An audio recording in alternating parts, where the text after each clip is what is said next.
Buongiorno. Oh, you beat me to it. Welcome to Firenze. Is that how you pronounce it? Firenze. Florence. And actually, but look, this is one of those sort of pretty iconic views here. I can't see very well, but you've got the Ponte Vecchio Bridge, you've got the Duomo, and everything's there. I said it's one of those really iconic views. We're up in there. Is it the Piazza del Michelangelo? Yeah, see. So this is my first time in Florence, a place that I've always wanted to come to. But me? Yeah, you've been here before, haven't you? I've been here before. About 2.5 years ago, I decided I was brave enough to travel abroad on my own, and I chose to come here. So why here? Why here? I knew I'd love the food, the people, the weather, and I figured if it was a complete disaster, I could just get a plane and come home. It's less than 2 hours flight away. Yeah. However, as I expected, it knocked my socks off. It's beautiful, absolutely beautiful. And when you travel on your own, you realise that actually you're fine on your own.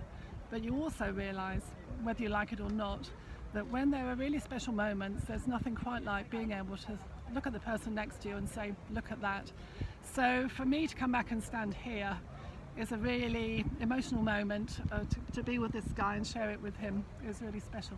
And so coming today, because as I said, I've always wanted to come here, and I've seen the Duomo, which I can't see in it because of the reflections, but I know it's sort of behind me here. And you'll know it because it's absolutely enormous, and actually the scale of it you don't really realise until you're up here. I don't think you really do.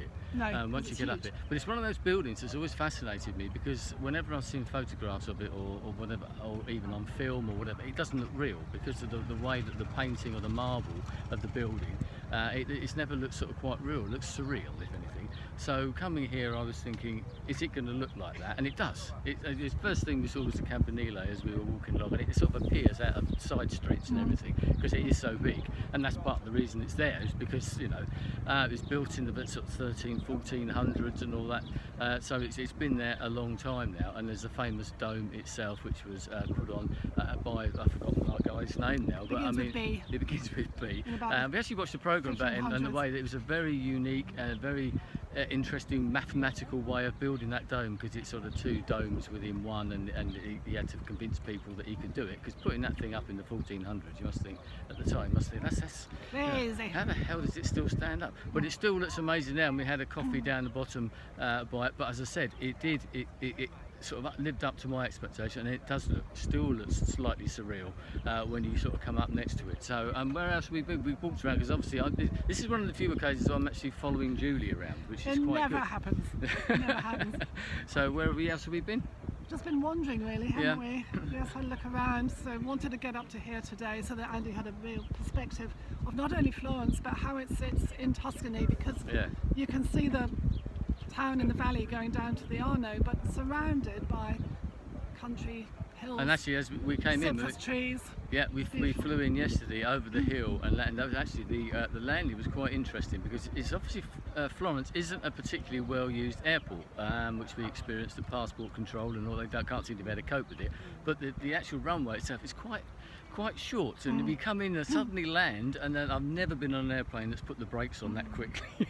So if you like a more sedate landing, fly to Pisa and get the train here. And what I will mention, actually, the guidebooks probably don't tell you yet, but there's a nice tram for €1.50 into the centre of the town, into the centre of the city. So do it that way.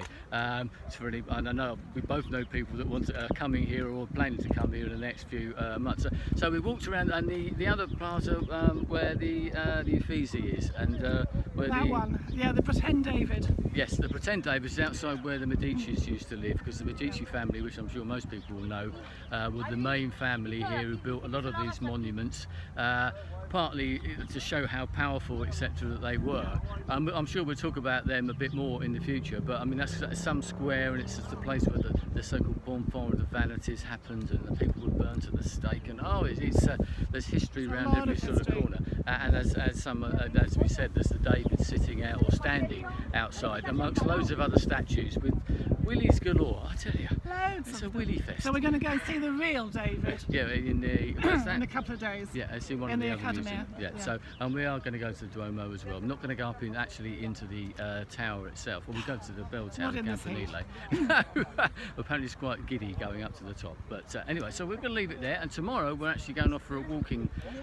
tour up on the coast, On the aren't we? coast, on the Riviera, to And a we've- place called Cinque Terre. So we'll tell you about that tomorrow. And we've chosen one of the hottest times of Yeah, the year to come here. fantastic. It's in the 30s now, and it's meant to get even hotter by the end of the week. Bit of sea breeze. Be But there fine. you go. Anyway, arrivederci for now. Ciao.